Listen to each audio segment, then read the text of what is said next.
Welcome to the EST Hangout. This is the EST Hangout, and today's guests are...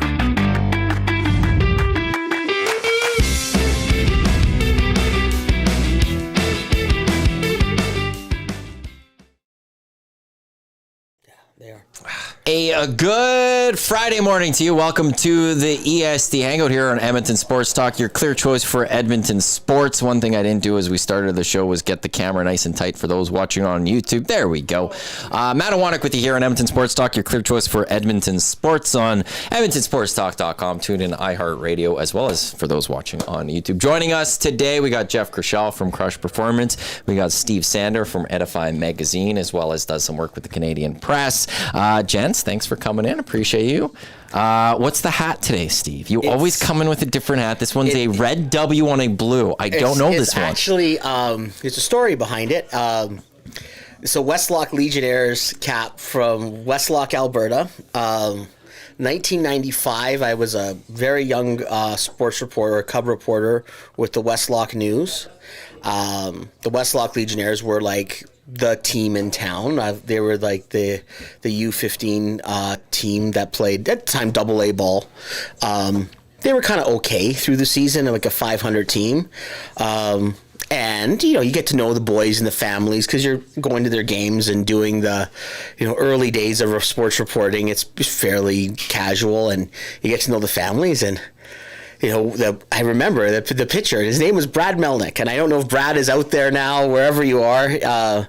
He said to me, I think we can win provincials. I was like, there's no way you guys are good enough to win provincials. And I said to them, I tell you what, I will throw you the biggest party on my dime if you guys can win provincials, right? They go undefeated the rest of the season, right? The town throws them a parade when they win provincials, right? Because it's a big thing for the town of Westlock. They win provincials, which meant on the way they had to beat Barrhead. And if you're up in that part of Alberta, Westlock and Barrhead are two places that there's the divide. It's right? Edmonton, Calgary. It's like their mini battle of Alberta, and they had to beat Barrhead on the way there. And the town, not only did I have to throw them a party, the town threw them a parade. And so I had to drive a pickup truck with about half the team in the back, and it was kind of neat, because that's just what it means to a place like that when a team does that well. And they were kind of a Cinderella story, went to Western Canadians and all of that because they went on a run. And I think it all started with them saying, we can make provincials. I said, no, you guys are clearly not good enough to even get there, let alone win it. And they were like, no, we're gonna prove you wrong. Awesome. You gave them their Jordan moment. Yeah, so this is a Westlock Legionnaires cap. Personal. So listen, I grew up in Westlock. I'm actually from the Great Divide. I'm from Linaria, which is a little farming community right in the middle of Barrhead and Linaria. We were just on the border of either being Westlock or Barrhead. We wound up being on the Westlock side. So I went to school and played all my sports in Westlock. That rivalry, you want to talk about these little local rivalries, it is absolutely epic. Barrhead, Westlock, Athabasca would be in there too. There's Legal and all these little talents, but that Barrhead, it is Calgary. It is honestly a Calgary Edmonton type rivalry. Boston, New York, that level, it is so awesome. So that's a very cool story. Yeah. I love it. Yeah, great time. And I just want to say this right now. Chuck Keller just passed away. Yes. Yeah, Chuck Keller was a teacher. He's one of my teachers growing up, and he was one of the real drivers of baseball in the community, and it's called Keller Park, the ballpark there. So just a little tribute to Chuck Keller. I went to school with his daughter, Lori, but he was a great teacher, but also a great community guy, and that's what you get out of those little communities. So that is a great story. Actually, one of my young adult novels, Easy Out, is set in Westlock, and it's about a group of kids now who are playing rep ball, and their parents all played for a provincial championship team, and they have to live under that shadow where the town still remembers 25, 30 years ago that their parents were all really good. Love it. And I was able to get little things like Keller Field in there, and talked about certain names got in there, if people in the Westlock area know in baseball, Mo Fian and Rick Prevencal. And those guys, it's like getting those names in there because they're in the park. If you go to Keller Field, it is they have their own little walls of honor for players who played at those teams. It's a big deal there. Yeah. And it's an interesting little walk through a very interesting part of history if you go there. because I think it used to be Mountie Park before it was Keller Park. Yeah, and the little campsite there is still Mountie Park. It's on the fairgrounds. They just built a brand new, beautiful arena there. The curling rink is still there, but it's all right there, and it's very special. So I didn't know that. That's a great story. That's close to my heart right there. So what side are you? Westlock? Oh no, I'm Westlock all the way. You're Westlock all the way. Like you've got your side. You're committed to Westlock. Oh yeah, man. My mom. If there's a throwdown, you're throwing down for the dub. Yeah, no question. Yeah, but then we were like the farm boys at Linaria, right? And the Linaria Ag Society built this sort of off the track arena, and originally it was a natural ice indoor, but because of the ice was so packed in Westlock and Barhead, teams would start, especially men's league teams, would start coming out to Linaria to play, and they built up enough money, got artificial ice, so it's one of the places that Barhead teams, Westlock teams will come and play. So I played for Linaria and I played for Westlock, and it was dynamite. But that rivalry, and I will say this, baseball as well. I was on the Westlock side, but the talent level in that area, like the kids I played with. And again, I've just been lucky enough to, go on and be with the Blue Jays. I've seen kids that age come from all over the world. I am telling you, and I don't say this lightly, if we had a little more guidance, or if the world had been as sport crazy as it is now, a lot of those kids that we played with there in that community, Athabasca bar, would have gone on to college scholarships for sure. And there are guys that could have easily signed pro. How far they would have gone, I don't know, but no question. Yeah, there's a son on my kid from Westlock on my son's academy team. So, and his team at AHP, they're pulling kids, like there's kids from Fort Mac on that team. There's kids from all over Alberta. There's kids from Lethbridge. And yeah, he's got a Westlock kid on his team. Love it. Oh, great story. Kelvin in the nasty chat going, Linaria, LOL, played hockey in that barn. Yellow ice. Yellow ice, man. Well, the water, it was like well water, right? And it's not filtered. So it's really like high in minerals or like what do they call it? Hard water, right? Okay. And so it's one that you get all the corrosion on the pipes and stuff. So yeah, the ice would be like yellow. So they have to put in all the tons of paint on the ice to make it white for sure. Oh my goodness. But here's the thing about small communities, guys. And sorry to go off here, but growing up in Linaria, we were just down the Linaria Highway 4 miles south, 4 kilometers south from where the school was. I used to ride my bike to school, and me and my buddies growing up, if we wanted to go skate, we would just go over to Mr. Smith's place. Hey, can we go for a skate? They would give us the keys, shut the lights out, boys, make sure it's locked. Bring the keys home. We would go skate till 2 a.m. Our parents would come at like 2 a.m. because there's no cell phones back then. They would be furious, and we'd be out there just playing hockey till forever. But that's what happens. And they make sure the lights are off, make sure it's locked up, guys. Make sure the keys are in the box. We're going to be in bed by 10:30. No problem, Mr. Smith. We'll make sure, right? But that's what happens. So cool, man. Mm-hmm. I love it. Oh yeah, Linaria. If you don't, I don't even know where. Yeah, I've never actually heard of Linaria. Not gonna lie. And you wouldn't. So. There's a school there. I know you. Yeah. So I don't know how I didn't know that. Yeah. So yeah, super cool. That's awesome. What a great tie. I love that story. Mm-hmm. Amazing. Why don't we have Alberta at a Little League World Series? Red Deer just won nationals. The Red Deer Braves. The U18. Yeah, that's Nate Flewelling, who was drafted in the third round by the Rays this year. My son's team is his summer team. Played against them and they got swept and they got hammered. Red Deer Braves are a big time program, and I don't know how many. They just can't break through? Oh, no, but they have a bunch of NCAA commits on that team. Yep. And so, Alberta baseball is really coming along, but the big thing now is a divide between the pay-for-play model, the academy teams and the club teams. And in Edmonton, the academy teams are winning big time. Being able to go into these paid programs. And really the same problems face minor baseball, face a lot of sports. And I think, we're at a crossroads. I have this talk with the soccer parents of my daughter's soccer team all the time when I say, what's holding soccer in Canada back. And I said, in Canada, we romanticize how many volunteers and all the parents, and it's wonderful how much work we all put in. It's also insane. You go in other parts of the world, and they look at us like we're nuts. How much of your do you put up to volunteers? You actually let parent volunteers coach the teams. That's insane. Whereas you go to Europe and to soccer and those things, it's no, it's like putting your kids in school. You don't have a volunteer teacher. Right? They don't have a parent volunteer saying, I'm teaching math today. But we do that in Canada, and we romanticize it. At some point we have to understand we're kind of failing our kids by doing this, that we have to start professionalizing this in some way, that the people who are teaching our kids sport are well versed in it, that they are just like your teacher at university as a prof is an expert in something.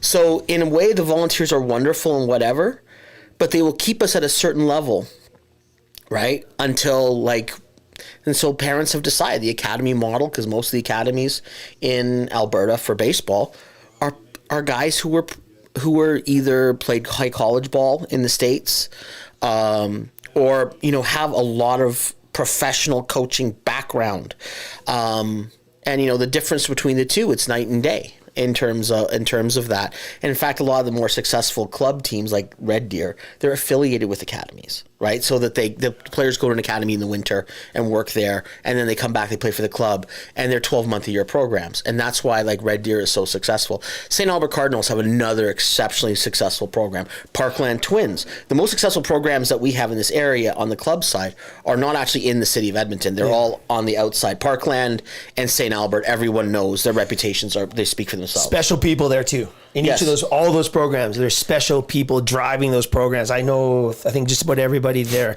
but it's pretty impressive to see. You're right. The background of those guys, their expertise, but how much they care for the game, man. And you talk about the Riverhawks and all this independent ball. What a great driver for the high performance pathways. This is Western Canada, but Alberta in particular, with what Greg is doing down in Medicine Hat, and then you have the Okotoks Dogs, you got the Vauxhall Academy, you got the new program at Sylvan Lake, you've got the Riverhawks coming on, man. Then you have all these local programs. Calgary has the same thing. The baseball landscape here is great. And I don't know if I told you guys this story, but I helped Vauxhall for years as they started developing their programs. And it's, for me, one of my favorite programs in the world. It's just the way they do it. It's 21 players year round. It's a resident academy. Pretty good. But I was there for one of their pro days, and it was interesting because they had about 9 pro scouts. So Canadian scouting guys came from teams. And I don't know if I told you this story, but this was one that stuck with me. It was a guy who's been scouting for the Astros this is like his 25th year or 26th year or whatever. I can't remember what he said, but he's been in the game forever. And he played and he was in scouting. And he goes, kind of with his Texas drawl, he goes, if you told me I was going to come up to Northern Canada and see 5 legitimate prospects in Vauxhall, Alberta, I would have ate my hat. That's what and I'm saying that's what he said. And I went on to talk. He says, look, I go all over.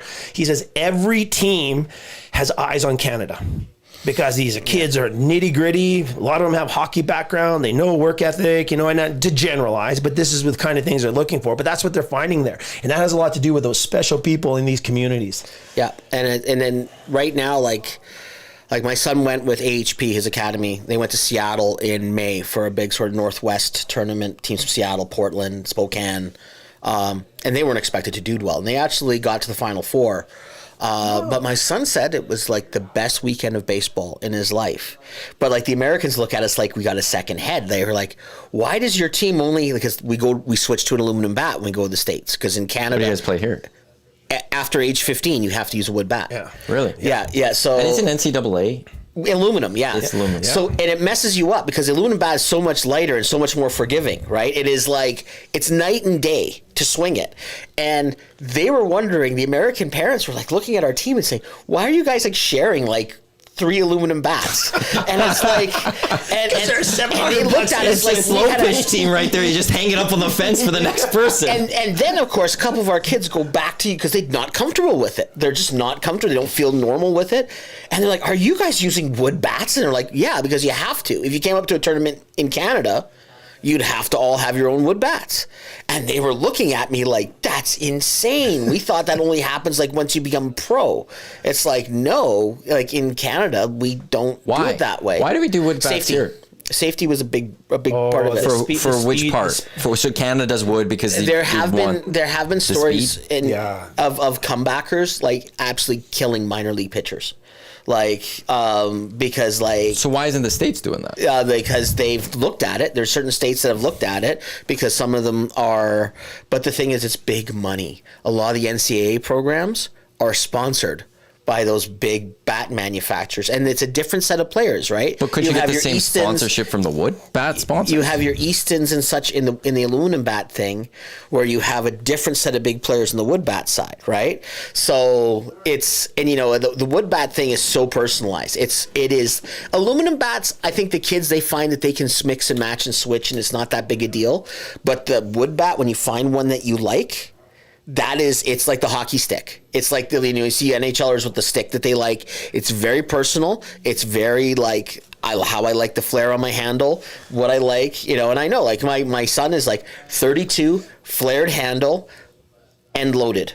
He's very rare that most players don't like end loaded bats. He's like, I like where it's a little bit weighted at the back, and he's like end loaded, and he generally swings either a bomb bat or a Victus. There's my sponsorship deal for the day. There's the plug. Yeah, but like he's yeah. like very particular about it, right? And it's really hard. Obviously as a parent, like you cringe because they're about $300 a pop, and then as soon as you hear that horrible wood thudding sound and knowing that's $300 that just went out the window. Ouch. And you just see the crack. It's just like, oh, you took that one off the fists. Or a lot of times they do it off the pitching machines when they're at batting practice. And it's because the pitching machines are hell on wood bats. Parents, bomb bats, composite bomb bats for batting practice. We actually broke one of those too. Really? Yeah, but it was after a year and a half. He broke one of those. Like the bomb bats are good. Yeah. We just wait how long they're still going to be legal because they're actually cheat bats. They have they're composites. They're just filled. in practice. But if it's for batting practice, just for BP, just so you players use save them in those games. Yeah. And it's legal to use them in games in Canada. It is, hey? Yeah. That I didn't know. Yeah, so you can use a bomb bat, but you can't use like all those tournament and there's showcase bats that American kids use that are actually juiced up aluminum bats and they'll use them when they're at combines or at scouting things, and they just jack up your exit velocity. It sounds like Matty on the driving range. Ping! And everybody's like this. It's like there's no bad contact on that. Like it's like you can jam a hitter and he's still getting the ball deep into the outfield, or you can be off the end of the bat. Yeah, and here's a pitcher, you're like, I can't win. You feel like you're Aaron Judge, man, just making contact anywhere, and it's over the fence. Yeah. Yeah, crazy. On golf, it's the trick is I've never done it. I know people that have done it because it takes away the spin of the ball, so it hits it straight. You take lip balm and you wipe your driver face with it. And it takes away the spin of the ball, and it goes straight. So if you want to get rid of a slice, but you want to cheat with it, you take lip balm and you put it all over your driver. Yeah. Interesting. So do you keep lip balm on the cap? Is that like a pitching thing? Is that like a little like? I honestly have never done it. I won't do it, but I've known some people that do it, and they do say it actually works. Maddie's got lip balm on. Yeah, just a little bit of this, a little bit of this. Tuning up his driver before he sets on the tee box. Giving you sandbagger.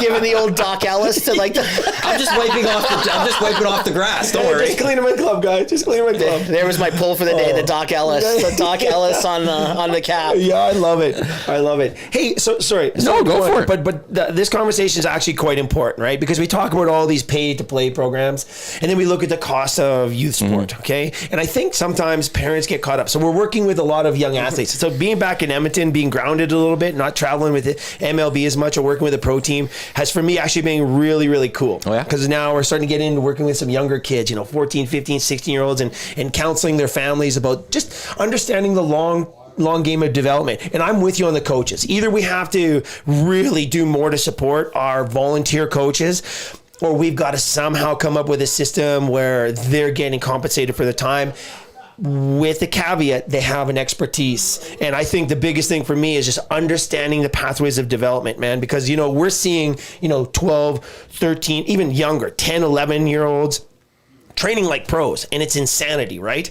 Those 10, 11-year-olds should be training like 10 and 11-year-olds baseball players, and there's things you need to do at that window of development. That would be huge. But the one thing that really concerns me, guys, and I'd love to hear from the moms and dads, coaches, and people who are tuning in, the cost of sport, right? And we know where it's going, and it's continuing to go there. I think now youth sport in North America is tipping out at about a $20 billion industry. Really? Yeah. Oh, yeah. And it's just growing, and it's predicted to be upwards of $30 billion by 2025. Those are the projected numbers. That's next year. Yeah, in 2018, there was a Time magazine article about the industrialization of youth sport. And the title was this, and this is what got me. This is 2017 maybe. I'm not sure the year, but it was, hey, how youth sport became a $17 billion industry, right? And I'm going, boom, what?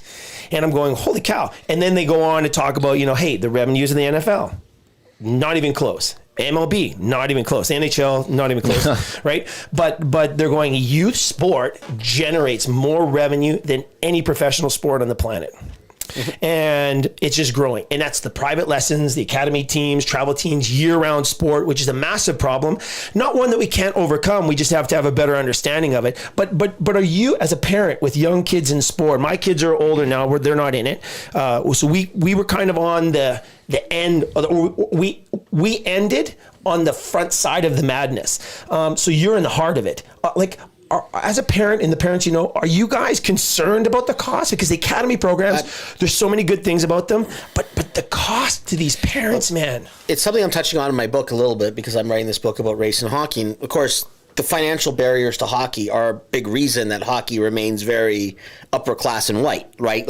And that's just be honest about it. That's facts. Like I said, you go to an average hockey rink, you're not seeing like Toyotas outside. You're seeing Mercedes SUVs and things like that backing up with the hatches, and you're seeing like $100,000 pickup trucks there. There's no doubt about it, but other sports are following that model. And I'll give you an example. The second my son made a AAA team in Alberta, the first time he made like top end, my email starts blowing up. Like, I don't know, like people are getting your email, and it's the body boutiques. It's a slang term, and I think you're familiar with, but these are like scouting services, and for people listening and not watching, I just did air quotes. And they will aggressively hound you. And I could just call up my phone today, and there's probably 5 emails today saying, your son could come to this place in the States for a combine, and these many university coaches will be there. We will get you seen by NCAA coaches. They are selling the dream by the time your kids are 14 that someone will pay for your education or get him or her to the United States.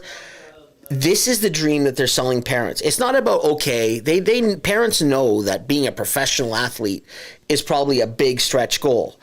But the idea that college is attainable, right? And that's what they're saying. I had a coach, my daughter is 12, who started talking about NCAA soccer at 12, right? And this is the kind of stuff, and the parents are sold this dream big time, and they're being sold it, and I'm fully aware of it, right? We're in it, without understanding the steps to get there. And they're taking all these needless steps to get there, right? Where it's like, this scouting agency will, you pay us $100 a month, because that's what the law of them charge.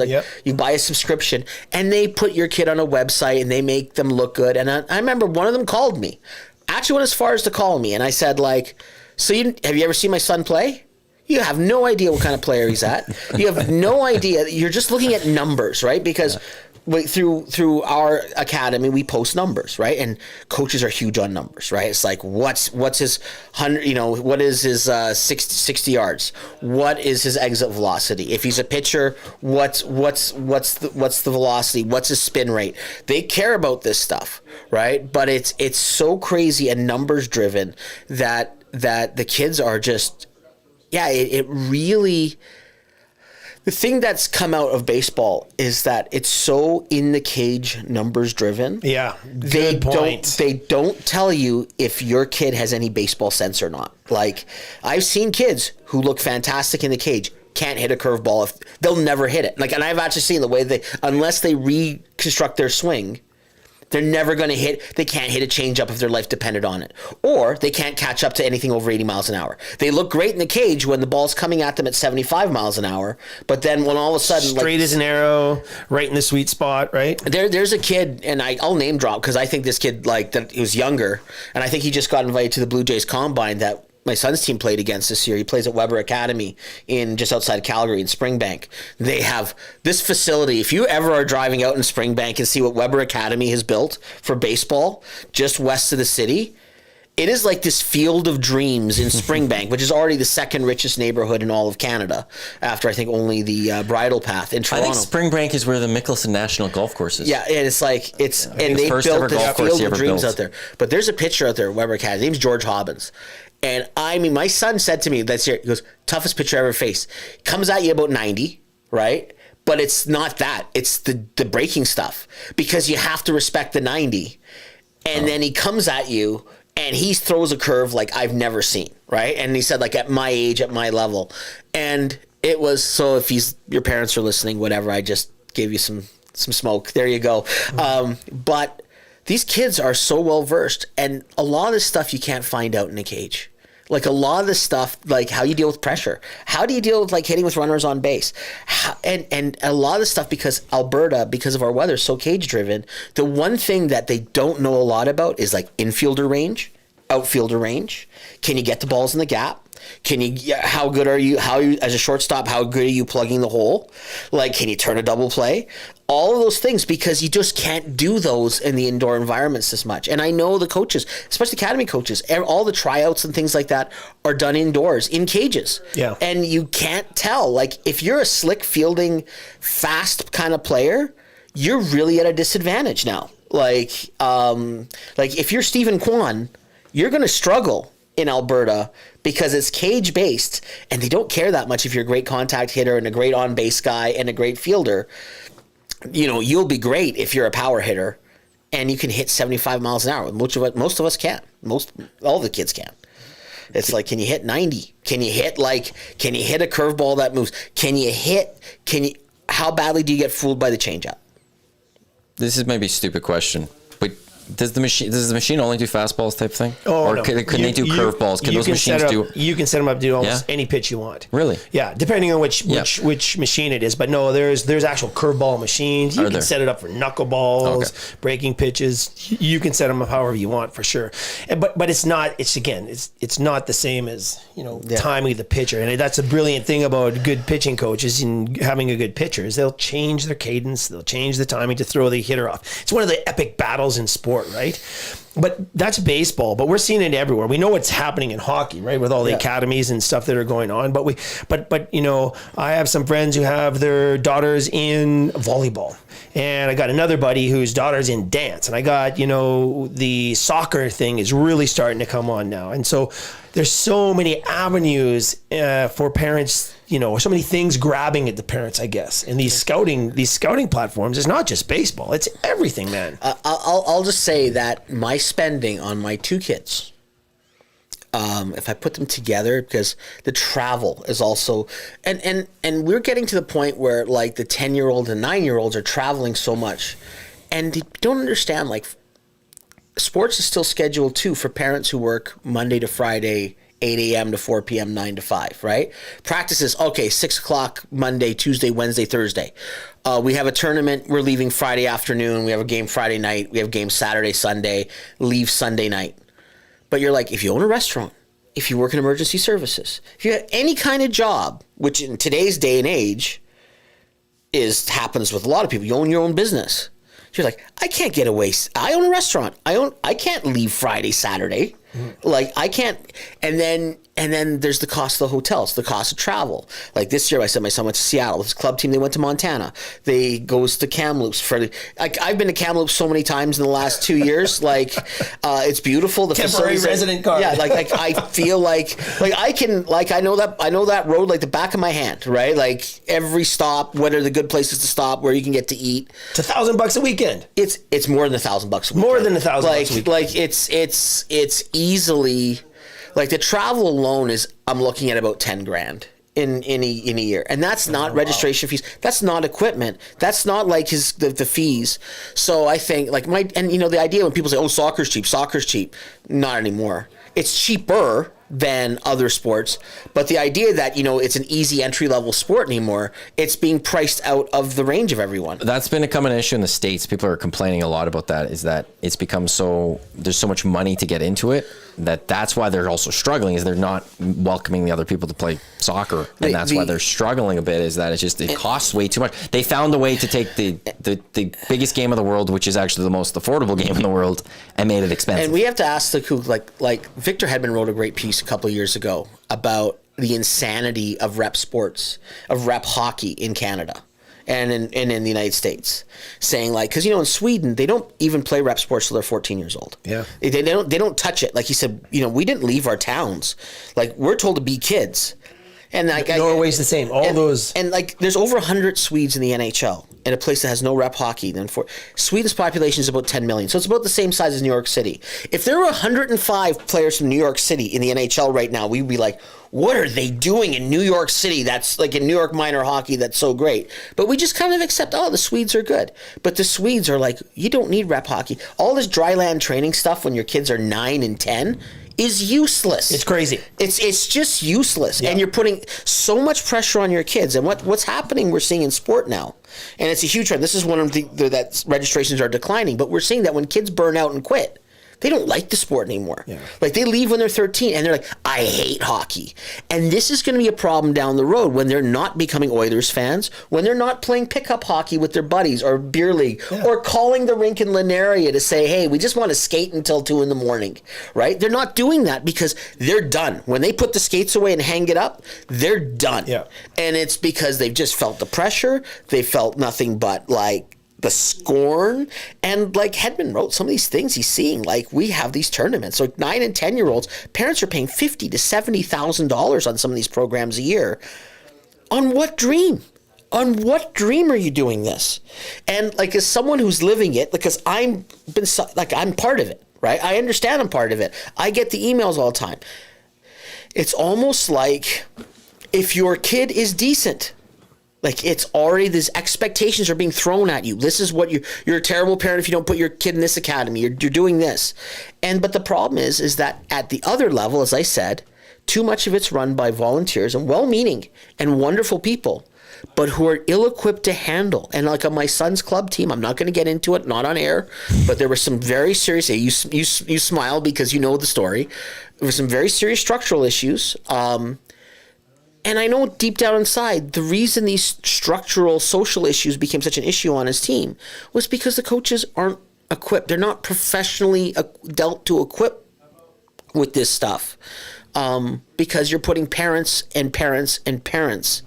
volunteers in charge of what's supposed to be an elite program. And I'm sorry, if you have a parent coach, you can't call yourself an elite program. That's just, I'm unless your parent is like Nolan Ryan, it's not an elite program. You have to have coaches at a certain level that know what they're doing. And this is the problem, is that it's fascinating. And I'm ranting here, but we talk about French soccer, and I think I brought this up. It's kids, the payment system in French soccer is so different. The entry level is low, but they have professional coaches. But the reason that they do this is that the teams, all the big professional teams, pay a tax. Yeah. And their tax, so Paris Saint-Germain, Lille, Olympique Lyon, they all pay a tax that goes back into French soccer. It's not set aside for anything else. It doesn't go to build roads. It doesn't go to help healthcare. It's for soccer, because they understand they're helping soccer development. And that goes to pay the coaches. Yeah. Who work with the young kids, who start them off in no pressure environments and say, okay, we're going to go. And everyone knows the French development model, we all know, their development model is probably the best in the world. Quebec's adopted it. The provincial coaches in Quebec, they're paid by the government. They're employees of the government. They're on their provincial teams. In Alberta, no, they're still volunteer or they're organizational paid, right? Hey, so Selling the Dream. You used to make me think of Selling the Dream. Jim Parcells and I read Ken, that book. Ken Campbell. Yeah, it's great. So Ken came on the show when they did it. And the headline or the sideline that got me for that book, it's all about hockey and the cost of hockey, right? It was you have a better chance of winning the lottery than making it to the NHL. And so they go to prove this little thing. And so they looked at Matt Duchene. I was just Googling just to confirm. Yes. So they looked at the Duchene family. I think his mom and dad were accountants, so they're very conscious of the budget and everything. But they went back and sort of estimated how much it cost them to get Matt to the NHL, to get the big contracts. And I can't remember what it was, $300,000 or $400,000 or whatever it was once he got in there. And when they started keeping track. But what the authors did is they went back and said, look, if he took $300,000 and went out and bought lottery tickets, you actually have a better chance of winning the lottery than making it to the NHL based on the odds of a young player getting there. And they break it down, and it's absolutely 100. The odds are in the book. And so this idea of the false dreams and everything are okay. I love the idea, though, guys. Outside of all of that, chase down a dream, I'm all for it. And just as long as it's framed up properly, right? Go for it. Do what you need to try to get there. We don't know how good an athlete can be. Let's just face it. I don't care what anybody says. We do not know how good an athlete can be until they go through the process. Unfortunately, most of the processes are totally corrupt, and not intentionally. With great intentions, we're overtraining, burning out our kids, and I've said it on our show hundreds of times. We're literally destroying more talent than we're creating in our system, right? You go back to Sweden, Norway, you look at Norway, 4.9 or 5.2 million people, they dominate the Winter Olympics. And for the very same reason, those kids, there's no travel teams when they're kids. They're in their hometowns playing against Westlock Barhead. That's as far as they'll ever travel. And they play every sport on the grid until they decide, hey man, cross-country skiing is my sport. Speed skating is my sport. Hockey is my sport. And Sweden's very similar. We've got an actual baseball academy in Sweden, Leksand, Sweden. Beautiful little town. But in order to get to that academy level, it's not until high school. And then usually you're committed to a school pathway, which, in terms of what you want to study in school. And baseball is just sort of a sideline. And you get into this academy and it's a fantastic experience for everybody. So there's so many great models out there. Canada's slow to adapt, like we were talking before. But I don't think you're ever going to beat the business of youth sport. You can't now. Yeah. It's entrenched. There's no way out of it. So the Pandora's box been opened. It's there, and there's no stopping it. And I don't care what anybody says. There's no legislation in the world that we could legally do to change this whole thing. Getting paid coaches, that's awesome. We'd have to figure out the financial model for that. But here's the opportunity for programs out there. The programs that are doing it right, oh my goodness, they're so much more notable than the programs that are just doing it for the money. We know the money drivers out there. We also know the organizations that actually are doing it well. The ones that are doing it well, managing their athletes, proper developmental pathways, an actual off season, don't touch a baseball, don't shoot a puck, play a different sport as part of the program. They're the ones now producing great players, great champs, and they're winning. And so for parents out there who are trying to figure out what to do, because parents are overwhelmed. I sit down and talk with them, and they're overwhelmed. And I'll have a conversation with anybody about this if you're looking for help, because there's certainly things to talk about. But just sit back and look at what you're trying to do. So there's some great research. This is earlier on about baseball players in Canada. And it was looking, okay, so where are the players with the most injuries coming from? And so these guys did this sort of meta-analysis and looked at players in recent history. And okay, is there some kind of this trend? We've got to understand this trend. What the hell's going on? Because, the number one orthopedic surgery in sport right now is Tommy John surgery, especially in the U.S. in athletes under 50. It's the fastest growing surgery in the U.S. And so these guys looked at it and going, interesting. Most of the players with injuries are coming from warm weather climates. Yes. It's one of the reasons why colleges are now looking at Alberta baseball players more, because the less wear and tear on the arms. But we could get into something that's happening in the States now with the wear and tear, which when we talk, because we had our steroid period and the drug period. And now we're into an entirely scarier new period, which is totally legal, which is optional Tommy John surgery. Oh, that's a You've talked about this before. Yeah, that's another conversation, right? So we have this weather protected now. Like, so there are our athletes, we've actually been just naturally protected just because of our geography, right? We can't play baseball outside, where the kids down south, and you know, we have academies in Nicaragua, in Brazil, in Curacao, in Puerto Rico, and they have a totally different problem than we have. Their kids are breaking down. I think I could show you a picture of a 13-year-old with an avulsion fracture on his ulnar collateral ligament. That never happened in the history of sport before until we started playing year-round and throwing in velocity. And then the other thing is, look, where are the power hitters coming from? Well, hey, they're coming from the northern climates. The guys with the most power are coming from the northern climates. It's because, listen, man, they're not playing baseball year-round. They're playing hockey, or they're getting strong. They're developing as athletes. But now, with all these indoor academies and these indoor programs, we're losing one of our superpowers, which is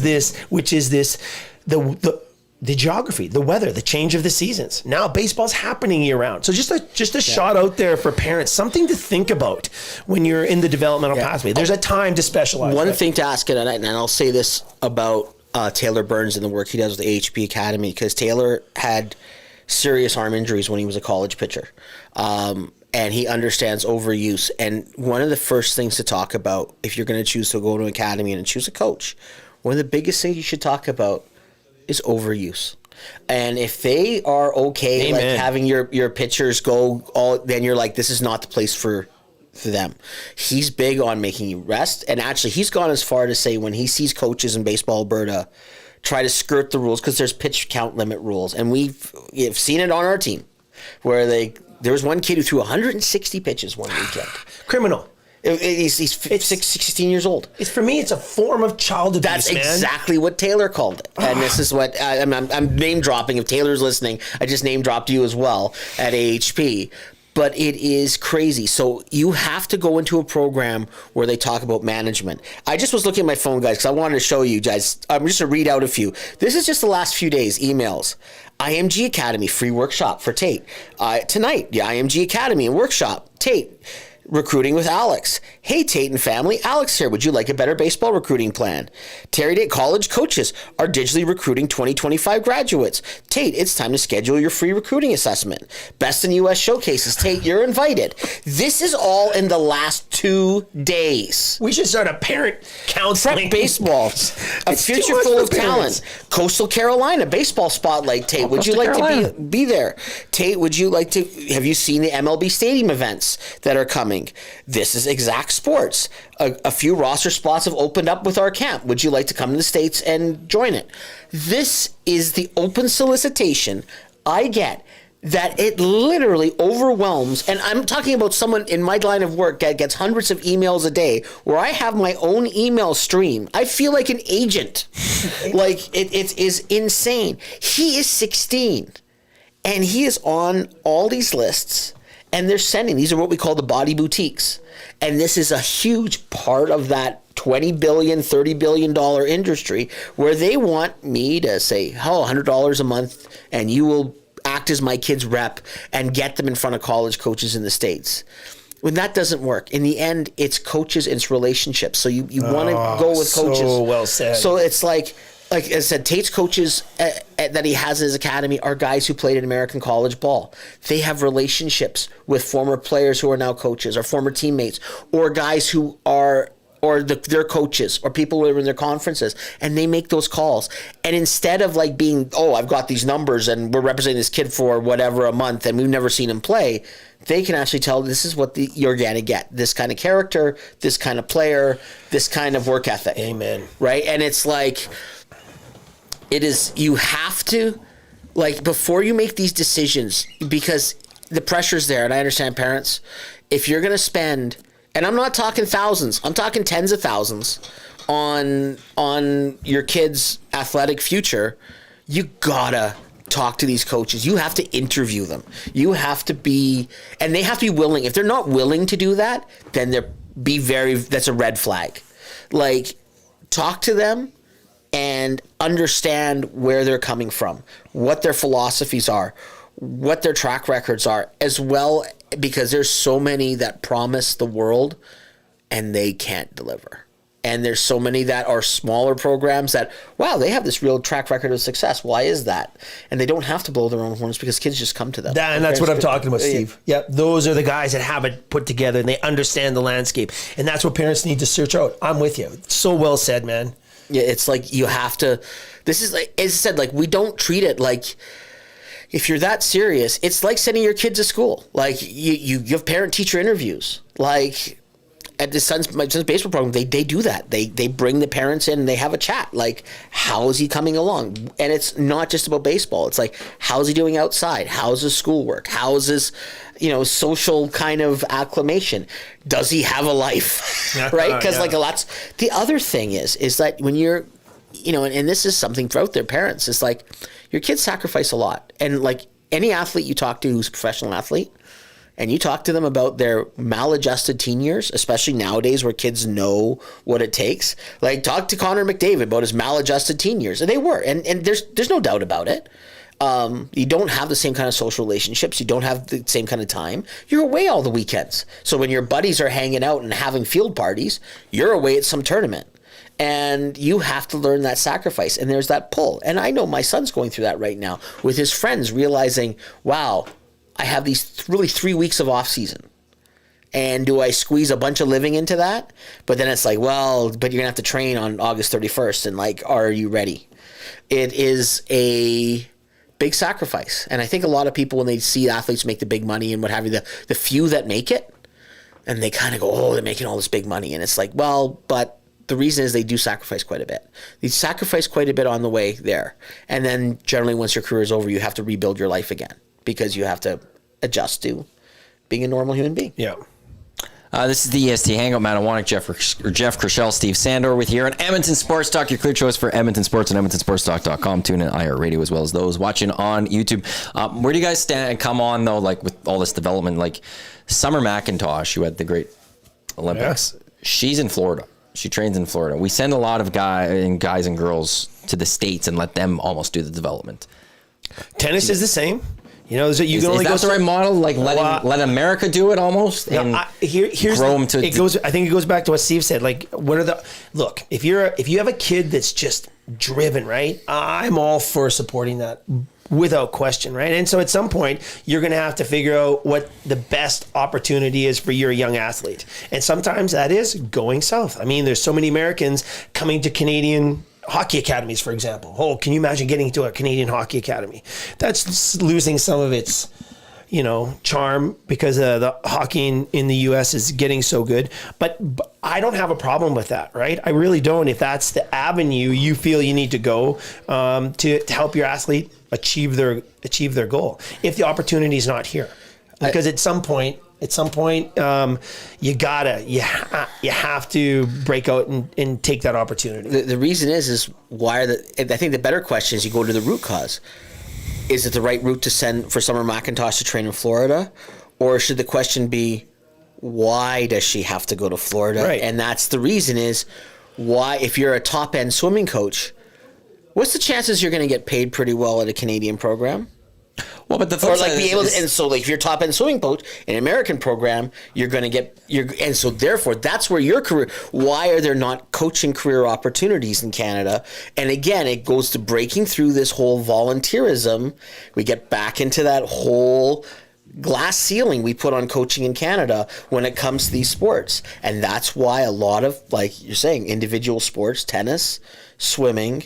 You train in hotbeds, right? Like you're either going to go to the States, you're going to go to the States, you're going to go to Australia, or you're going to go to Hungary. Like these are the places, and I'm not joking when I talk about these places, because they're swimming hotbeds, right? And again, we talk about Norway and winter sports, but you talk about like in a nation like Hungary, which, for its size of 9 million people, and the swimming and water polo, like this year was a disaster with water polo. We didn't medal. I just said we because my Hungarian background. But like not medaling is like, it's like a scandal. It's like Canada not medaling in hockey. But for a nation that size, the swimming, the medals that it pulls out in swimming is really impressive. And it's because there's programs. It's because there's, again, the kind of coaching that those people need. If Summer McIntosh can't find that in Toronto, she has to go somewhere else. Right. But And unless you're on a national team, and if you haven't been selected to that national team, you don't get access to those coaches. You don't. So you've got to find a pathway, because we do have great coaches in Canada. A lot of them, believe it or not, are stolen away or hired away from Canada to get paid for their expertise. It's like being a brain surgeon in Canada. Eventually, how many of the best? It's like a lot of the best Great brain surgeons analogy. end up working at the Mayo Clinic or working at Stanford or working. Why? Because the career opportunities are there. And we've talked about this for years and years in Canada about our brain drain on doctors, on top-end doctors, because we have the Americans right on our border who are willing to pay for this kind of stuff. Yep. But the flip side to that is like, why do we have to pay for it when the Americans are going to pay for it? So let's just send people to America. Why create our own system when we could just take advantage and piggyback off the American system? That'd be the other flip side of that. Like, I don't think that's the mindset, though. I don't think that's the big mindset. I think, I know what you're saying. I see what you're saying, right? If they're going to spend the money, if they're going to spend resources on it, why not just send our people there? Because they're doing it. And why do we need to then change our system where it's like, well, if the best of Canada, they can just go to the States and learn from there, because it's already going to be great. Well, I think what's happened, though, guys, and just see if I'm right here, but I hear what you're saying. But I think that's what this club pay-to-play thing is all about in Canada, right? It's happening everywhere in the world. But these great coaches are going, look, I don't want to move away. My family's here. My mom and dad are here. My brothers, sisters, my buddies are here. Let's start an academy and make a living. Let's really help some kids out. Let's help some families out, and let's make a living. And some of these coaches are making good money. I mean, it's not cheap to go to these academies, and rightfully so if they're running a great program. And again, I'll just throw it out there. For anybody who's running a sport development academy or program, there's massive opportunities in the marketplace if you do it well. The way to differentiate yourself is to do it freaking right. So many of them don't. It's just, there's so many just money grabs out there, and there's so many terrible programs. There's also some really good ones, and I've investigated. That's the business we're in. So for parents, investigate, interview, 100%, Steve. Words of wisdom right there. Interview the people you're going to. It's just been great. Like, I've been so lucky in my career. But I'll tell you what, some of my good friends are players that I've worked with over the years. And one of the great ones, Paul Quantrell. I don't know if you guys remember pitcher Paul Quantrell. Absolutely. From Ontario boy, played for the Blue Jays, Yankees, a couple other teams. But I think 16, 17 years in the pro leagues. We'll have to check. I think it was that many years, Paul Quantrell. But listen, he never missed taking the ball once in his career. Okay, he wasn't a big workout guy. He knew what he needed to do to play the game, but he never ever missed an outing because of an injury. So when he was with the Blue Jays, when I was there, his young son Cal was there. The little big plastic baseball bat, and I would go out in the morning working with the pitchers, and Paul would be out there with Cal, and they'd be hitting balls, just having fun down at the ballpark because they live close to Toronto, of course. And so fast forward, what happens? Well, he's getting all of those as well. As Cal starts, aspiring in the game as a pitcher, he starts to get all of these. He's going, no, timeout. No, we're not playing winter ball. Just the way he managed Cal. Now, Cal goes on, gets drafted, decides to go to Stanford, goes to Stanford, has a great career, goes back into baseball, one of the top pitchers in his time. That's just a lifetime of proper management, right? You got guys like Chris Rietsma, who played in the big leagues. He's down in Calgary at that big, new, beautiful complex, right? You got guys like Mike Johnson here in town, ex-players who really understand the torture of the game, I want to say, right? The demands of the game and how to manage young athletes. And I wish parents would have more access to people like that. And not just the pro guys, lots of good college guys as well. The other issue I find with baseball here, and it really is, and there's probably some insight you would have in this as well. We have a lot of parents on boards, on coaches who are also hockey coaches on hockey boards. Yeah. And, in hockey, there's this mentality, you play hurt. If you're at 80%, you're good to go. In baseball, if you're 95%, let's say you lose 2 miles an hour off your fastball, you go from being dominant to getting tagged all over the place. Then people make fun of ball players all the time. And I know that other sports are like, oh, he's got a sprained finger and he can't pitch. Well, no, he can actually, because his stuff's not going to break the same way, and he's going to become very, very hittable. And it's in the team's best interest that he does not play at 90. Baseball's not a 95% you should go, maybe if you're a DH, maybe. right? Like the Kirk Gibson thing in the home run in the World Series, but he couldn't play. Like he actually couldn't go in the field. He could just have that one at bat, which was legendary, one of the greatest at bats in baseball history. But what they don't is that you have these mentalities, and you have that hockey mentality where coaches are pushing guys saying, why can't you throw more pitches? Why can't you do this? And but people don't understand, because they don't see it like hockey, because there's not crunching violence, or soccer where you're playing 95 minutes and you're running kilometers and kilometers, is that throwing a baseball is actually one of the most violent things that you can do to your body. To throw it properly, it takes skill. It takes knowing like all the steps of throwing. It takes the warming up properly. It takes when I was 15, I didn't warm up properly one day for a game, and I tore my elbow. And it was all because I didn't warm up properly, and it was horrible. I still can't throw today as hard as I could when I was 14 years old. So we have a saying in baseball. So if you look at the movement of throwing a baseball, it is without question one of the most complex movements in all of sport. Tennis might be a tennis serve, a golf swing, certainly complex for sure.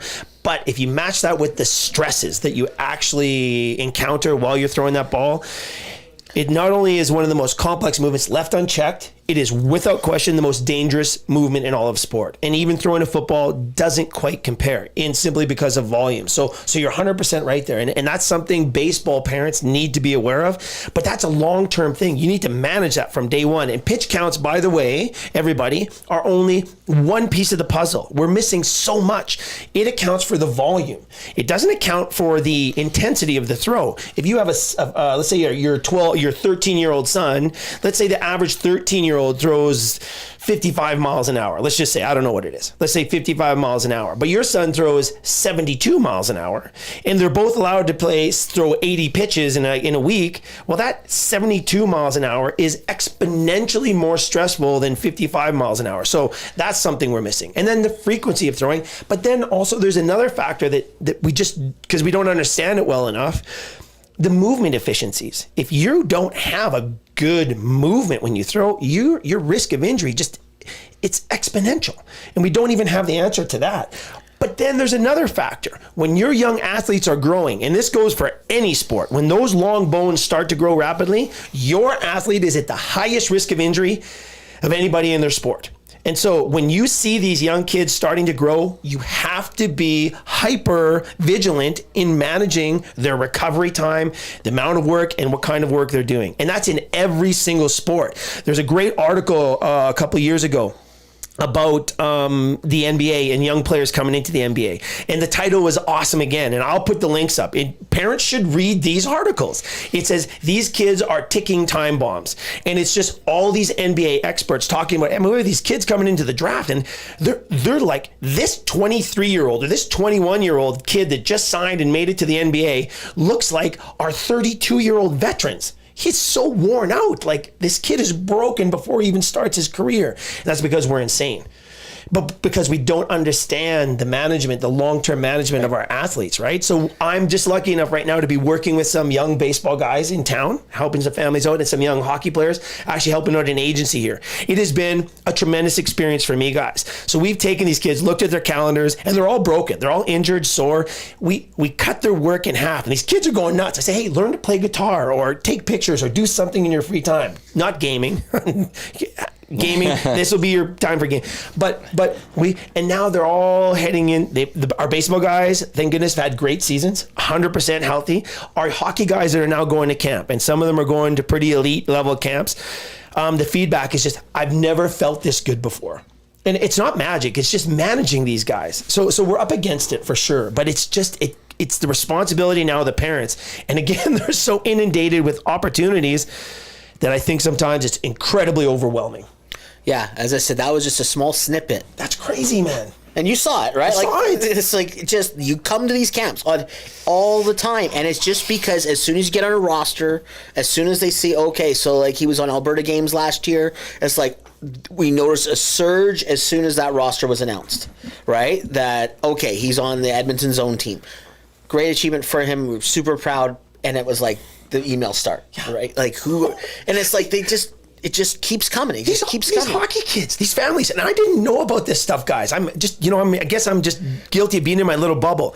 But hey, Jeff, we got an invite for a camp. We got another invite for a camp. We got another invite for a camp. End of June, middle of freaking July, late July, early August. I'm going, no camps. That's the most insane thing. We should be resting, repairing, and getting ready for a season, not going into a highly competitive freaking camp in the middle of the summer. Please stop. Please stop. And then you have in soccer the camps where it's like Barcelona is going to have a camp here. It's like, no, it's not. They just hired a bunch of local coaches, same coaches you'd have otherwise, right? And they've given them a bunch of. Your kid gets a Barcelona shirt, and it's like, oh, it's a Barcelona. No, it's not. I remember not when at that all. came. Yeah, and Barcelona came through town like 10 years ago or whatever it was with their camp. A lot of these, and there's some that aren't. There's a couple that are pretty legit. Yes. Like I think Villarreal does one that's fairly legit where they have some connection with Spain and they're trying to get but a lot of these are just clubs. It's another arm of their money making to license themselves. It's like, okay, I bought a Mercedes. It doesn't mean I'm Lewis Hamilton, right? Like it's like, or I guess I should say Ferrari now, right? For next year. Next year, yeah. It's still Mercedes this year. Yeah. Well, if I had a Ferrari, I would feel like Lewis Hamilton. So sometimes we say, look, if you want to know what to do, I just quickly have to actually go to the washroom. It's all that Friday beer. Beer of the week. Zach's Got Maddie. for a very quick second. It's the small bladder. It's the peach. Yeah. So we often say sometimes, like, hey, you want to know what to do? Parents, look to the pro. Look to the pros, right? And sometimes you look to the pro teams to figure out what not to do, inflate gate, and stealing signs. You look at what not to do, right? But you looked at what to do. So I was pretty happy as a hockey guy, in hockey. I was happy about the one of the mini camps the Oilers had this year, midsummer mini camps. No ice for their rookies. They just brought them in, got them acclimated. There was no ice times at all. I'm going, smart, because they're not ready for the ice. There's no way they should be on the ice right now, right? And you see a big shift in baseball, guys, for all the baseball people out there. It used to be instructional league in the fall. After the major league season, they would invite in all their young players or injured players or even, prospects, and they'd invite them down to camp. And instructional league way back when, man, it was like 6-7 weeks. It was just a grind at the end of the summer. It went from September to late October. And it was just a time to go down. They played every day, but to work on stuff with no pressure. It is hard to find a team that actually plays games in the fall now, because the pro teams are actually starting to understand that, holy cow, this is insane. The amount of volume is insane. And so, if we were just to take that as a lead, look at and Oilers aren't the only ones now with their camps. No ice time with a rookie. It's unheard of. Yeah. So brilliant. Those guys really are tuned in for sure. The baseball guys, like, there's only a few teams that might play a couple games, and that's just to work on in-game scenario stuff. But we're not seeing games in the fall anymore. So like Baseball Canada, the junior national team, would typically go down to Florida to get games against pro teams in the fall, right? They are now going to Dominican to play the academies down there because they can't get games because nobody's playing games in the fall. And that's a trend we're seeing in the pro sports. So I'm just wondering if that will ever catch on, or maybe we're seeing it already in the youth development. But there's still fall ball leagues, and I think it all depends on how far you play into it. If you're playing, I think what's so like a normal schedule. Like, I mean, I just am really wary that you see some academy programs and some programs out there, and they're sending kids to tournaments in the winter, like a December tournament or whatever. Yeah, like, no. That's the time to be shut down. That's the time you work on other things. It's not a time to be throwing, right? It's time that you still work on like your fitness regimen. You work on like running. You do your lifting. Play badminton. Yeah, play basketball. I miss badminton. Oh, me too. I love badminton. Yeah, high school was great. It's hard. Like, honestly, one of the hardest decisions is my son loved playing basketball. I just loved it. And then, going to a year-round baseball thing to actually have to say no, right? Like, and of course, like, I am talking volunteer. I was the volunteer parent coach of the basketball team. I was little Larry Brown on that, and I was like, holy cow, that was, I enjoyed that so much with those kids. I thought I was like little Steve Kerr. Or I guess big Steve Kerr. Big Steve Kerr. Big Steve Kerr. When I was trying to teach those kids to run and gun. I was like all about, we're running the floor, boys. And they're like, what? We're running the floor. You didn't want to play the triangle with Phil Jackson? Oh, I was all about, like, we're just going to play high pace, high shot volume. I was all about, and the parents, what was great about coaching basketball was that the parents, that's a sport where the parents weren't super. No parent is coming to me going, my kid's going to Kansas. My kid's going to Duke. It's like, no. Like, just let them play. And I said, we have 10 kids on my team at the time. I said, 2 units of 5. You're going to play the first half of the first quarter, second half, then just all the way through.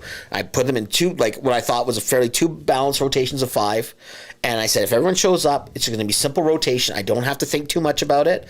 But I did just simply work with them on passing and running the floor. Love it. We won the B City Championship. Yeah. It was like, it was B. Yeah, absolutely. But the kids, it was because the kids and the parents bought. And I said, what I'm going to do, I'll guarantee the parents, is the style we're going to play is I'm going to send your kids home tired.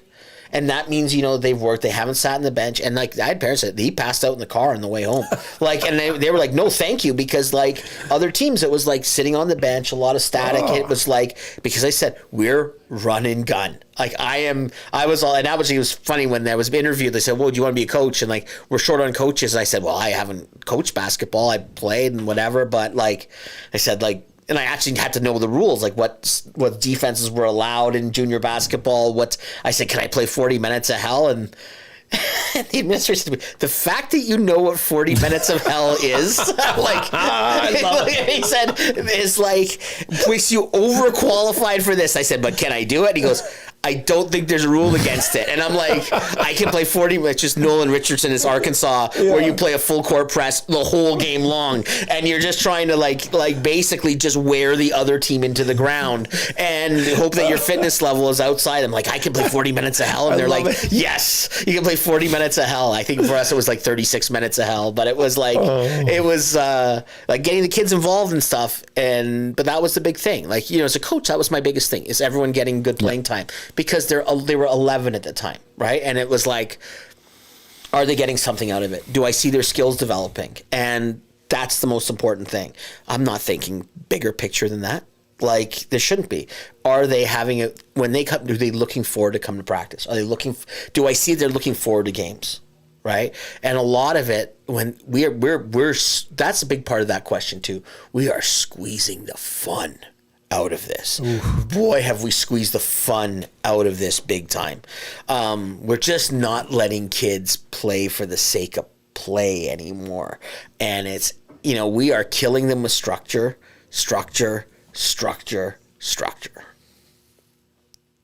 Yeah, I agree. Oh, no kidding. When we actually talk to our coaches about long-term planning and not just in baseball, but in multiple sports, we'll just talk to them about, at some point in the offseason, if it's a year-round academy, just have an unstructured play time, like athlete call, player call. You guys choose the game. You guys make the freaking rules. I'll just be here to make sure nobody does anything too crazy, right? That's in some of the good programs. They're doing that now. And those are the programs I think you have to look for, because you're right. It's very little fun. Look, for the kids who are really focused on a goal and objective, getting better is fun, right?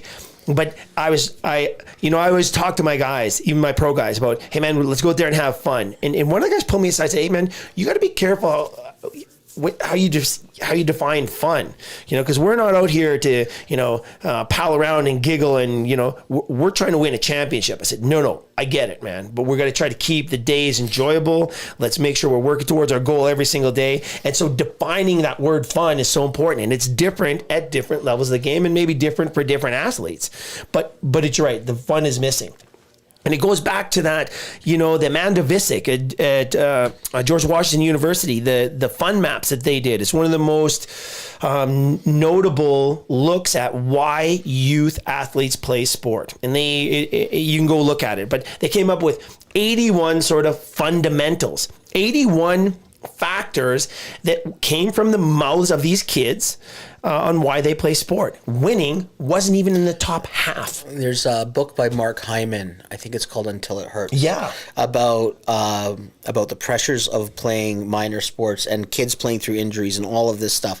And in it, there's I think a study that was done in Baltimore of minor soccer parents that I'm not sure which university, I'd have to look back, but they did a study of the emotional states of minor soccer parents in this Baltimore area.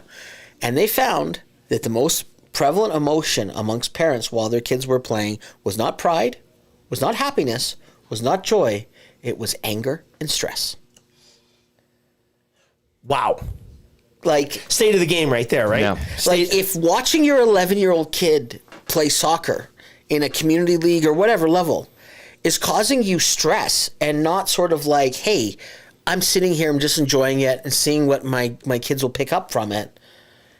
We're doing something wrong here. And that means that also suggests there's deep down inside somewhere there's an expectation, right? And that it's sitting there in the back of your head, and that expectation and that pressure, it might be coming from you. It might be coming from you when you're watching your kid. Because I'm going to tell you, like, that's another part of it.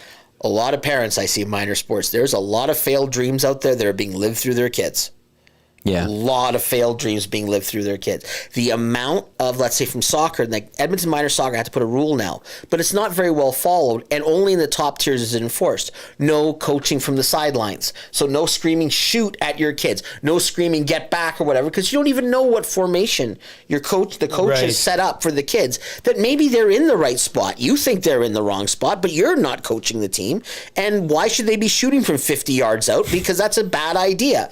And, we would hear that, and you're supposed to enforce that now amongst the parents, saying, don't cheer on your kids, but don't coach them, right? You're not their coach.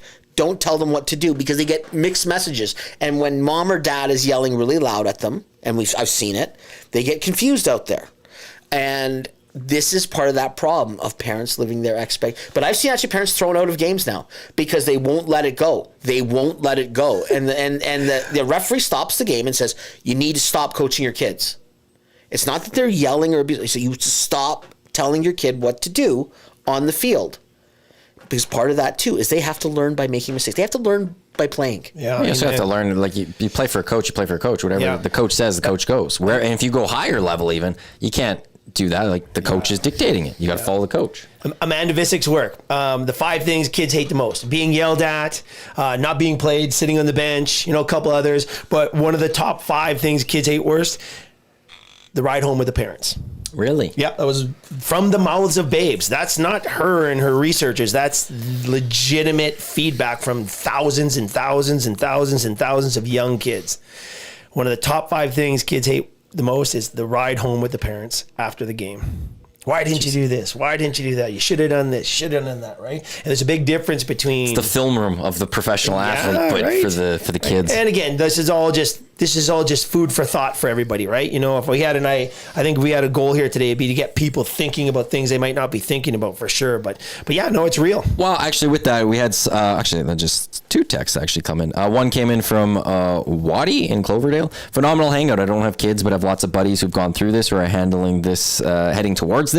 Some real truth bombs and a must listen for any parent with young athletes. And then Nico's dad, great episode today. Well done today, gents. It's too bad if it will fall on deaf ears for most parents. If you're paying $50K for a 2-year-old to enter some elite hockey academy, you should rethink it. I had a conversation with parent coaches who at 10 years old wanted to only practice breakouts out of the zone in hockey. It's beyond ludicrous. The early development of you and the puck, or you and the soccer ball, which should be the focus of all early development, had disappeared. They're turning into robots, and the coaches have the controls on the bench. It's sad. So yeah, a couple people though really enjoying this conversation. There's a lot of, like, I know on the soccer side, like when I was coaching, working at Scottish, and Jeff Paulus, former Edmonton coach, was the technical director.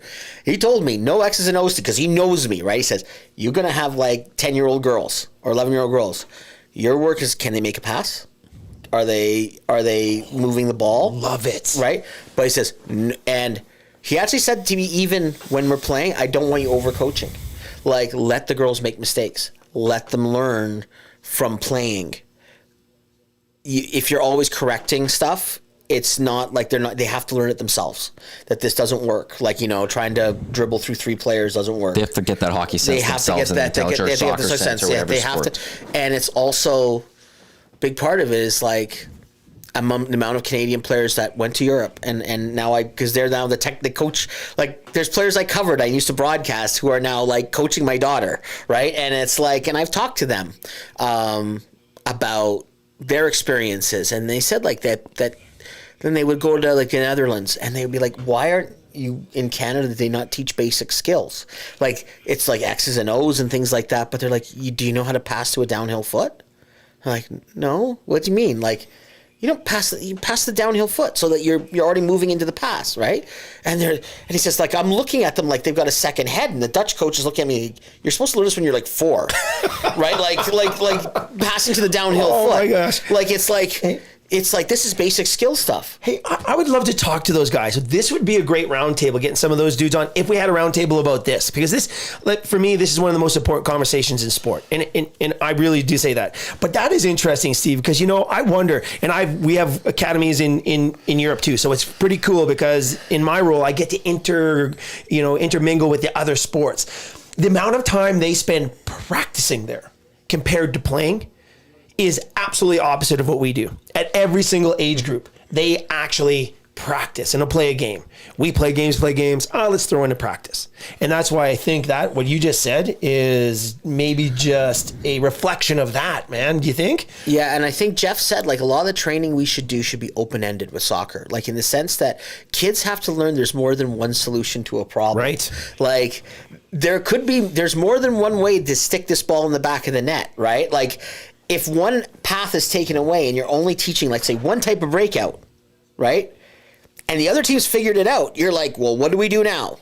Whereas you have to learn, like, at a very young, that's what unstructured play does. It gets kids to think laterally. Like, I can't go this way, I'm going to go this way. So again, boom, light bulb goes off. So look, we look at the transition of the Oilers last year. I don't know what went wrong early in the season. And we've talked to this till we're dead in the horse. But one of my observations, guys, and I'm not saying I'm right here, but I love the team and I love the people in the team, and it's just so fun to watch. But that, for me, just as a sports guy, was one of the most fascinating seasons in all of sport for any team. That turnaround was awesome.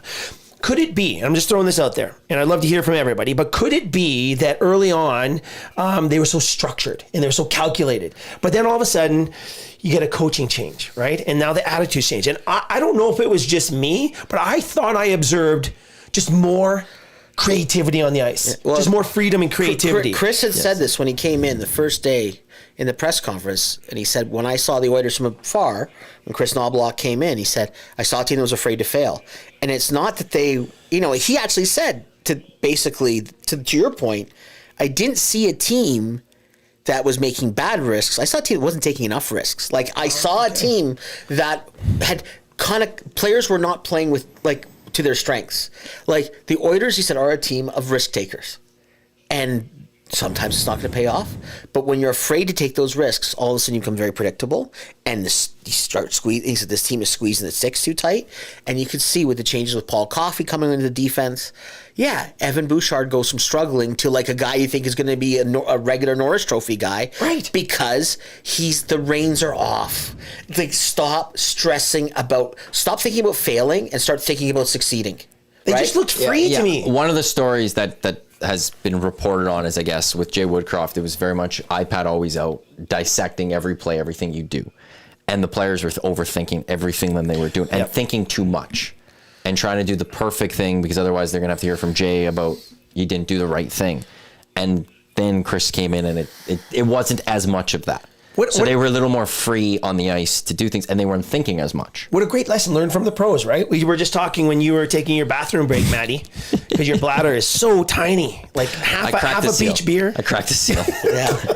Anyway, but we were talking when you were away about learning from the pros, right? And we're seeing some massive changes. The Oilers rookie camp last year, or earlier this year, maybe this year, no ice. The players didn't go on the ice. I'm going, oh, brilliant. Because that's not a time to go on the ice, right? This summer. This summer. It was this summer. And then we're also saying in baseball, one of the big changes I'm seeing in the game is no games in instruction league. The teams are not playing in the fall anymore. It used to be games and games and games. We're not seeing that. So now we're seeing creativity come in. What a great message or concept for parents of young athletes just to embrace, right? And coaches of young athletes to embrace. Yeah, it's really, really important because, again, that ability for a young player, and I don't care what, if you're on a sport that has a field, a court, ice, you have to learn the first thing that there is more than one way to skin a cat, right? Yeah, right, it is totally. You there are different ways. You have to think laterally. That sometimes that avenue that you think is the way that you beat the team before is going to be taken away from you. You have to learn. So, like, I know one of the soccer drills we did is that we did a game of 4 nets rather than 2. So we had nets on each side. That one team could score on one of 2 nets, the other team could score on one of 2 nets. So it made you think, okay, we're defending the one net, but they can go that way too. Love it. And it's like they can go off to the side and score off to the sideline. So it was like create like a big giant square, 4 nets, like, you know, at each side of the square, and that's the way. Or you put them in the corners, right? You put 4 nets in the corners of the square, and the idea being is that you're thinking about switching direction. You don't have to always go left. You don't have to go right. And as a defender, you have to think 3-dimensionally as well. You have to think, wait, they can go that way on me. Love it. They can go this.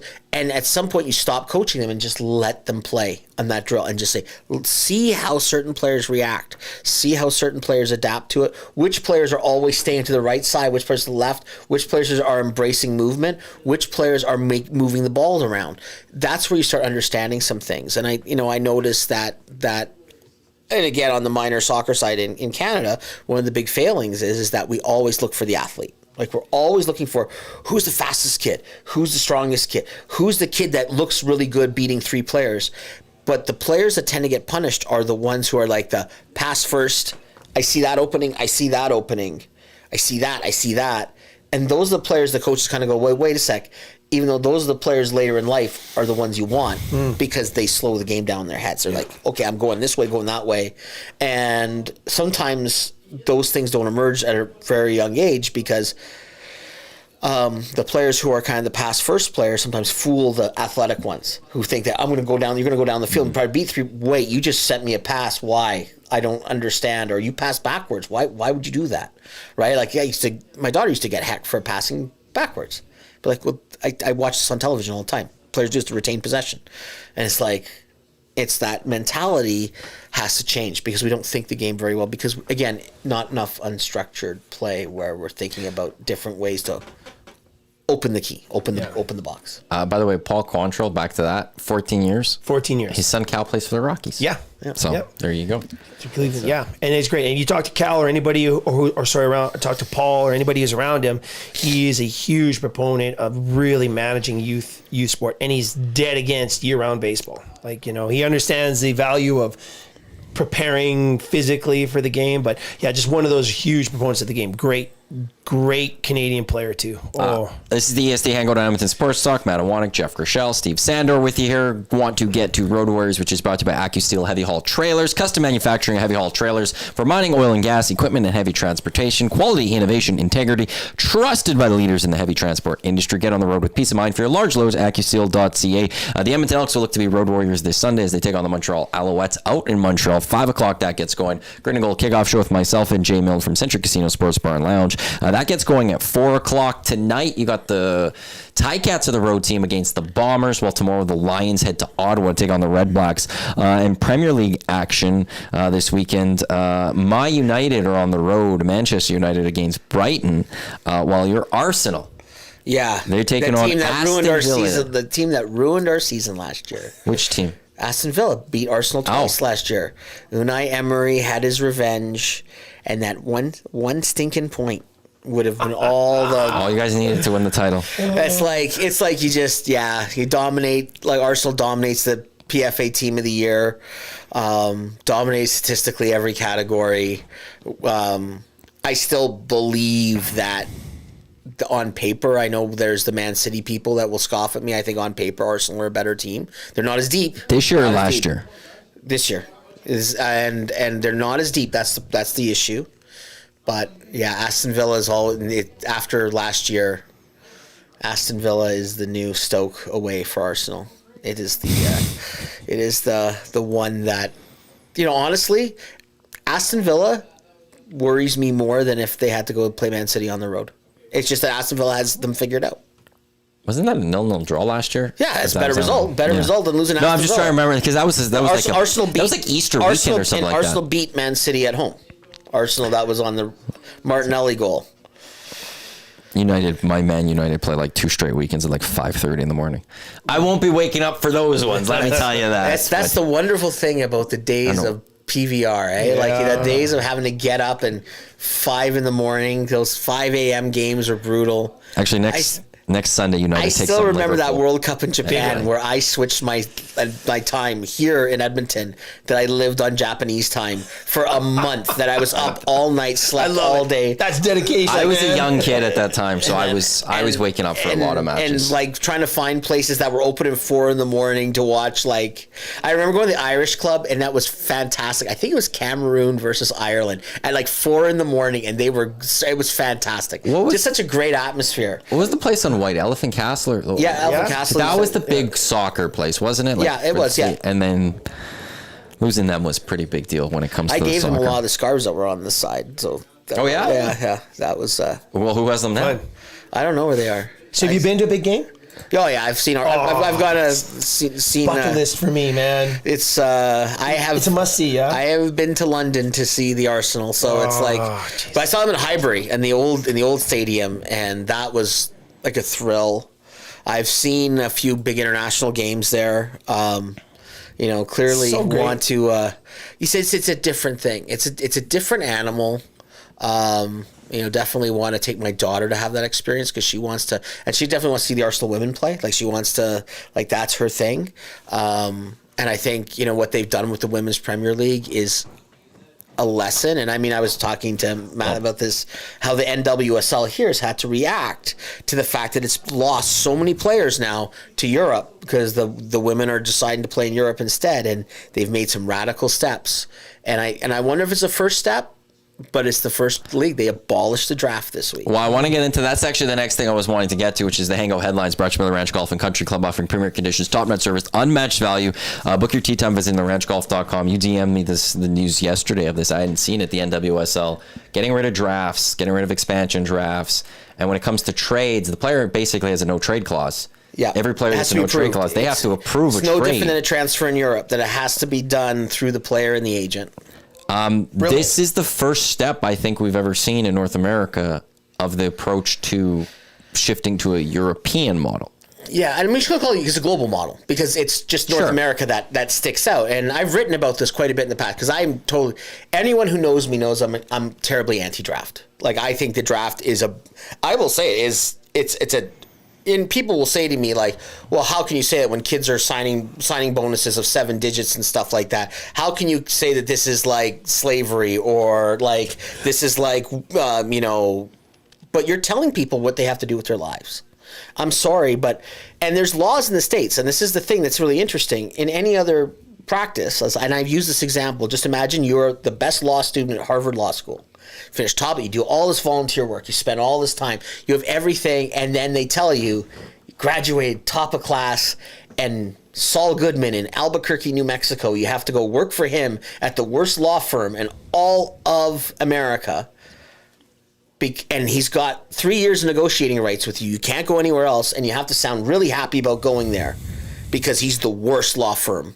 You're going to turn them around. And you're going to turn them around. So you're not going to New York. You're not going to go to LA. You're not going to go to a firm where you can really make a difference. You're going to go to the worst one. Or being told hey, Matthew, Edmonton Sports Talk, we need a couple of new mics. And there's a sports talk show in Salt Lake City that has a guy, and you're moving to Salt Lake City tomorrow. You're going to host the midnight show. And we're bringing in a guy. You'd be like, what? This doesn't happen anywhere else. And you're but it happens in sports. And the thing is guys are being asked to upend families. They're being forced to choose where they don't want to play. And we know it's against the law because the Sherman Act United States, where most of the teams are, say that you can't restrict a person's right to commerce anywhere in the United States. The right to a job, a right to live where they want to live, that's all protected constitutionally. But the thing is, the sports leagues have got around with an exemption that they need a competitive balance in order for their business to survive.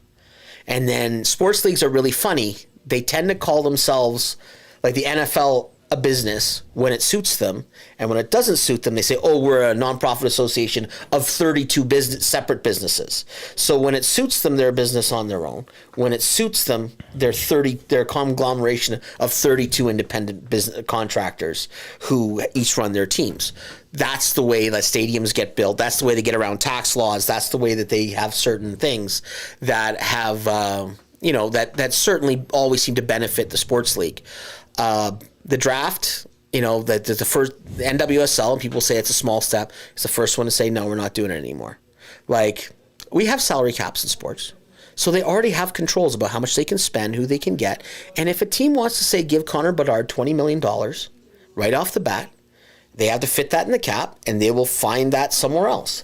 And you can only have so many players. And you can only have so many players. Like, there is that. Yeah, and so he can go out and find the best deal possible for himself.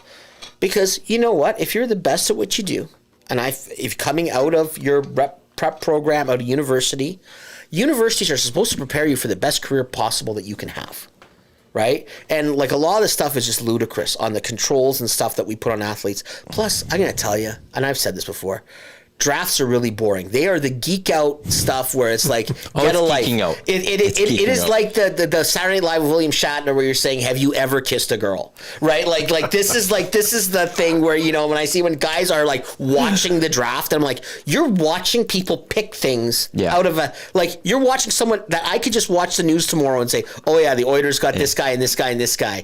Every few months we have an EST draft of random things that we all love doing and we love watching it. Yeah, it is. We all know that it's that moment where you're like, wow. You have no right to make fun of the comic convention guys. You watch drafts and you do that, you are the same. It's like you are the same. You realize you're the same guy. Except this guy likes the Fantastic Four and you love the draft, right? Like you are the same guy. And if anyone's, it's like I love it. It's like you have no right. I am sorry, you have no right to make fun of the Dungeons and Dragons guy. If you're making fun of the Dungeons and Dragons guy because you love watching the NHL draft, you are a full-on hypocrite. Full-on, because you're the same guy. Just different clothing. I just want to say this right now. We have this thing called the ESTs. We're launching on September 17th. And today we're talking about Rants of the Year. You just got nominated as one of the nominations for the ESTs. Absolutely, I love it. Rant of the Year. Calling out drafters and comparing them to the nerds of the other things. But they're absolute nerds. And the thing is, it's useless. It's absolutely pointless. I would never, as a parent, want my son or my daughter's options to be limited. Yeah. Right? And it's like, you could say, oh, that's how we keep it fair. That's how we keep a competitive balance. And then you say, well, then we'd be like Europe. And I'm like, yeah, they make tons of money. And yes, the issue in Europe is the best teams are always the best teams. But they scoff. Like, I have the European friends, they go, why would you reward a team for being bad? Yeah. Why should They're used to the bad team getting relegated. Yeah. That team should go. The San Jose Sharks should be playing the AHL this year. They shouldn't be playing NHL team. That should be their reward for being so pitiful last year. Is they should be playing the Adirondack Red Wings this year. Yeah. And there should be a team coming up to play. And I mean, eventually, if these leagues they're going to have to look at this model because the NHL can't expand anymore, really. The NBA can't expand anymore. But 36, think about this, all right? It's ridiculous, but they're going to 36. Okay, law of averages. You can't actually use the term cup drought right now unless your team has gone 32 years without a win. Florida Panthers can't use that term legitimately until 2056 because there's 32 teams in the league. That means the law of averages say, if based on the law of averages, your team should win once every 32 years. That's what a 32 team league is. And if you believe in parity and you believe in the competitive balance, then you can't complain if your team is giving you a cup in the last 32 years. You can't complain. I'm sorry, but that's what a big league like this size is. I'm just going to challenge that as a Yankee fan, but since 09. It's ridiculous, and it's been a long drought, and we deserve another title. As a Yankee fan, You deserve it. You deserve it. It's been way too long. We deserve another one. We've been this long-suffering fan base. We deserve another one. Yeah. With that payroll, go and get it then.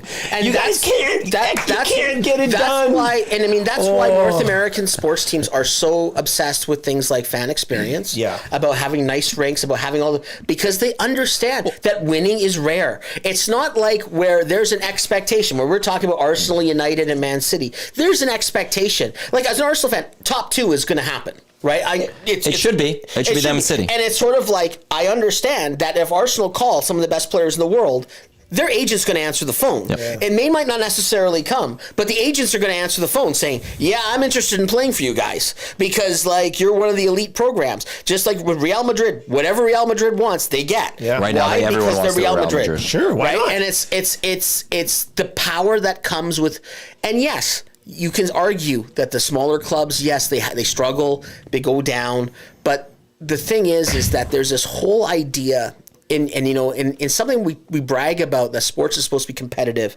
It's supposed to be, about who rises to the top. That we love this idea of rewarding bad teams. We love socialism in our sports. As a North American world that loves capitalism. It's one of the most communist. It's actually more communist than the communist leagues used to be, right? Like Red Star Belgrade has nothing. Has nothing on the NHL when it comes to socialism. I'm a big fan of the relegation, though. I think it should be in every single sport. It'd be great for the fan base. I think the fans would be so pissed. It'll be the NBA if they go down. first. But can you imagine a little community, a smaller team that gets relegated up, moving up? Bakersfield Condors all of a sudden are in the NHL next year, type thing. Every team, every league should adopt it. Flip side to that too. Also, it's like it. To me, one thing that happens is it shifts the power back to the fans a little bit. 100%. Because there's no question, man. I'm not going to go support an American Hockey League team. Yeah. Why would I? You got relegated? Tell me when you're back in the NHL. Yeah. I'll come back. And right now, though, it's the NHL, and there's always that. Or there's even various, like, the owner finds different ways to get you going or keep you around. Yeah. Like for the Oilers, for that, it was okay. Well, we got these draft picks coming. Oh, okay. Well, we got Taylor Hall. Now you've sucked me back in. The team keeps the power. The moment you had relegation, now it's stay good. Yeah. Or I'm gone. Or both to where I think you're going to say is if you get jumped up, what a story. It's a great story. Or if you have a team that's down there and is trending or battling to make the jump up, how great is that for a fan base that would never have a chance before? And then you have these situations, like you do have these Cinderella stories, right? Like you had a few years ago, like in the Italian league, and this was years ago when Chievo Verona came up, and they're a small town team, and they were playing in Serie A, and they kind of did okay, and people were like, holy cow, they're playing with the big, and you can imagine being like the fan of some smaller team. Just imagine like living in a place like Ontario Yorkton, Reign. Saskatchewan. Like I'm talking, that's how small they, yeah. And all of a sudden, oh yeah, New York Rangers are coming to town this weekend, right? And it's like to our arena. Why? Because we came up. Well, our team came all the way up, and like, yeah, the Rangers, and then we're going to go on the road. We're playing. The Leafs are coming in. The Oilers are playing. I love the FA Cup. The FA Cup's not what it once was. But you get that draw where all of a sudden Arsenal is playing on that little pitch in nowhere. Yeah. And they're in a locker room that's only like triple the size of the room we're in right now. And these millionaire athletes have to sit there on these wooden benches to get ready because that's how they were drawn. Right. And they got this club and for that club, it's the greatest thing ever because Arsenal is here. And you see the overhead shot of the field, and you realize that the ITVs or Sky Sports have to bring in all these cranes because they can't put cameras in the stadium. They have cranes surrounding the stadium, and the cameramen are shooting down at the field from these these boom cranes. You're like, this is fantastic, and they're bringing extra lights because like the field. It's not set for TV. And you just they're not used to it. And you see like 2 rows of fans standing at one end, all with pints in their hands, and you're like, this is fantastic, and you're watching like it is like that Kraft Hockeyville, except it counts. Yeah, it matters. It's regular season, and that team plays in it. This is where I think the NFL with that 17th game misses so many opportunities. I would say if I was the NFL commissioner, I'd be like tomorrow, the 17th game because it's not balanced, right? 8. Yeah, everyone's gonna play 8 at home, 8 on the road, and 1 neutral site game. So there's going to be one of the interconference games you're going to play. That one weird interconference game is And wouldn't it be great if the NFL played a game in a high school stadium? Like, or played a game in Alaska. Well, like just somewhere where they don't get to, or Boise, Idaho. Well, That's a Boise, Idaho. I'll play on top of that too. That's not a league that's gay driven. Yeah, we saw it through COVID. They're the literal the league that can go. We don't need a single fan in our seats. You make money, and we are making a crap ton of money still. That you could afford to give up the gate. Like the NHL, you talk about let's lower the league or whatever the games, and it's gate revenue. That's money for the owners. The NFL, you'd be fine. Yeah. You could actually go do that. Set up a game in the middle of Central Park. Yeah, man. And just go play. Monday Night Football, a game that's and you're saying this is what it's going to be, right? We're gonna like do this thing where some high school did some community thing or what have you, and we're gonna play and it counts. One that counts in the standings, and we're gonna bring these two teams to I don't know where. Sure. And it's like and it would be the thing where the Cranes are all like the team, but they all can do it. Trust me, they all can do it. 100%. And it's like bringing the game out and doing something that I think is outside the box. I think that we have to think more and more about that, but like you're right, the FA Cup games when they're in the small, tiny stadiums, it's like Stevenage Borough is playing. I remember when Vauxhall United played Arsenal, and Vauxhall United are named Vauxhall United because they're a bunch of guys who work at the Vauxhall plant, and some guys who were but they had somehow got there, and then they played at Arsenal, and the goalie cried. Like he literally got onto the field and he realized, oh my God. Yeah, that's the flip side of it. Sometimes that small club goes to the big. And they get to, they get to be in the big dressing room and play in front of 50,000 people, and it's you're like Metallica playing Tuck the Yuck Tuck, right? In the Canadian concert series, that was the hottest ticket on planet Earth, going to the Arctic. But why not? Coastline. But it's just like those experiences, right? And you're right, and that's the difference. I know we got to this, from the draft to like this romance of like. But it's awesome. To your point, the global model, the globe does it. Yeah, and it's North I America think if there's a different. league that's going to embrace it first, it'll be the NBA, because the NBA is already moving with this cup, like moving to a more European model, because it's already kind of on with the cup competition. Except the cup's regular season. I think that if the NBA expands at some point, they would have to say, well, we need an NBA too. And we're going to expand. Well, the NBA has, this past summer during the Olympics, Adam Silver was in Europe, and he talked about the idea of the NBA looking at either a tournament of European teams or launching an NBA Europe, not divisions in the NBA in Europe, but a separate league that would be played in Europe, like NFL Europe. You know what I think would be great is if you had an NBA Europe and the NBA, and then the NBA final was actually the European champion against North America. That would be the ultimate. Like it would be like Real Madrid versus... Real Madrid versus Boston. This is it. And then have a few games. Could you imagine an NBA team like Boston having to play an NBA champ and going to Serbia and having to play in front of those fans? That would be incredible. But if there's a league that could kind of do that right now, I would say the best league that has the ability or sport is baseball. Get me the World Series going up against the Japanese. There's not enough baseball over there, though. You'd have to go. But if you did Japanese champion versus that would be for the MLB champ. Oh yeah, like they want to say world champ. Go give me after that a series between. I'm with you. Who won the World Series last year? Why am I forgetting?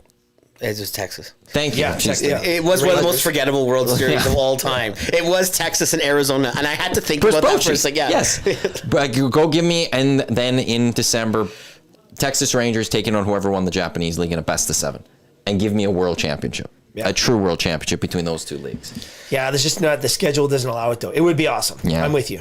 Yeah, I think it's just like there's just so many opportunities, I think, to globalize the game. Basketball is so interesting because it's such a small league, like in the sense that the rosters are so small. There's so many elite players. Like, even look at the Canadian league here, and you're like, how many guys were playing high-end college ball in the States, and they're here, and it's because the opportunities. And you saw at the Olympics, you saw like I saw like how many guys in the French team that I thought, yeah, the guy who plays for Real Madrid, he's definitely going to get some calls. Yeah, like the other guy the other big man they had in the middle, and I thought he's at Real Madrid, and I'm like, oh, he's going to get some NBA calls for sure. There's more college basketball teams than college football teams down south, and there's the exact same amount of there's more NFL teams than there is NBA teams. So there's less jobs. An NFL roster is 70, and an NBA roster is what? 20, maybe. No, 13, you're right. 14, but they have 15. That, then I guess G League and stuff. Yeah, G League, but it's such a hard league to get into. Yeah. And like the elite guys at the top, they don't move very much, right? Like it's, that's why like there's so much basketball potential, like for having a really high end NBA Europe. And I think that's the one sport I agree that you could do that, and soccer, really, football, of course. And if they ever want to make an NBA too, they could probably get 10, 12 teams right off the hop, cities that would say we're in, and then you say bottom Detroit Pistons, you're playing NBA 2 this year with great ball. Too, yeah, right? yeah, and like someone like whoever's coming up is coming up. I like that, but at the same time, I know that we artificially protect all this stuff, and it's and hard the owners when you want to have protect it. When the owners right now, say the billionaires that aren't going to be like, I want to create a system where I might be in the American Hockey League in hockey, and I'm making nothing. I'm not paying an expansion fee close to $1 billion to possibly get relegated in year 2. Yeah. Because if I come in as an expansion team, and then the idea would be, well, if you're coming as an expansion team, you're not coming to the top league. Now you're going to come in, and then you're not paying $1 billion for that. And then the NHL's going, I'm not charging $1 billion for this. And you remember this debate years ago where Rangers and Celtics said we want to leave the Scottish League because the Scottish League is just kind of beneath us. We're just dominating it. And we play in England. And then England was like, well, you're not going right to the Premiership, right? You know this, right? You're going to have to work your way up.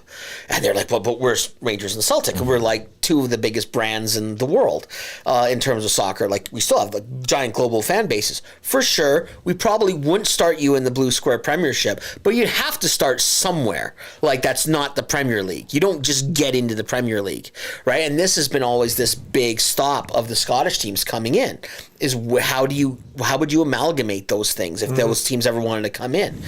Certainly, I think Celtic and Rangers have the fan base and the money that they would be competitive pretty quickly. If they were in the Premiership, they would start drawing players in pretty quickly, and they would be competitive. But it's just where do you start them? Where do they start? And that's that issue of these things. But getting back to draft, I'm interested to see if that has any effect. In the long run, it would probably take some player to sue a league. If Lindros would have been allowed to go that far, right? I have no doubt that if Eric Lindros would have taken him to court, he would have won. They would have said, no, you can't force him to play for the Quebec Nordiques. You can't. So, and then that would have been scary for all the leagues if they would have had a court ruling on their hands that said your draft doesn't mean anything. Your draft isn't. You don't have. It's a sham. It doesn't matter about your CBA or anything like that. Labor law state. Yeah, you can't do this. Yep. So that's why Lindros was quickly shuffled away. And you talk to players. Not many of them think that Eric Lindros. Fans think that Eric Lindros is a bad guy. Players. It's like talking to baseball players about Lou Brock, right? Or Kurt Flood. It's like Kurt Flood. It's like free agency happened because of these guys. It's like NHL players talking about Bobby Hull, right? It's like, he went to the WHA to make big money, and it forced the NHL to change its ways. This is the thing. These guys that the fans don't like for being disloyal or so whatever they think they are actually ones the players love. Maybe Phil Mickelson's the story around him will change as time moves on, because right now there's not a lot of people that are fans of him because of this division, but it did force the PGA to change. That's about it for the Hangout. This is a fun one. A lot of texts about how great this one was. I knew today was going to be great knowing the two of you were coming in. Yeah, well, that's good. Yeah, two intelligent minds coming in. So. You never know which way it's going to go, right? Yes. How soon till the book? It's with the publisher right now in the States, so a book on race in the NHL. Thinking early next year, but publishing is kind of slow and stuff, and I've got to get some releases and things like that. There's still some legal things that have to get crossed, but that's fine. We're looking maybe 2025. Early 2025, I'm hoping, but it's really been a labor of love. It's been 2 years of work, probably more than that in terms of the background, and I really appreciate the players who've come forward and the administrators who've come forward to talk and tell their stories, and it's been such... As a white parent of a biracial kid, that's one thing, but for me, as a white hockey writer, I've really come to see a lot of the blind spots and failings that we have in this sport. And it's been a real hard reality check for me about even some of the ways that I've conducted myself in the past when it comes to hockey and being in the media.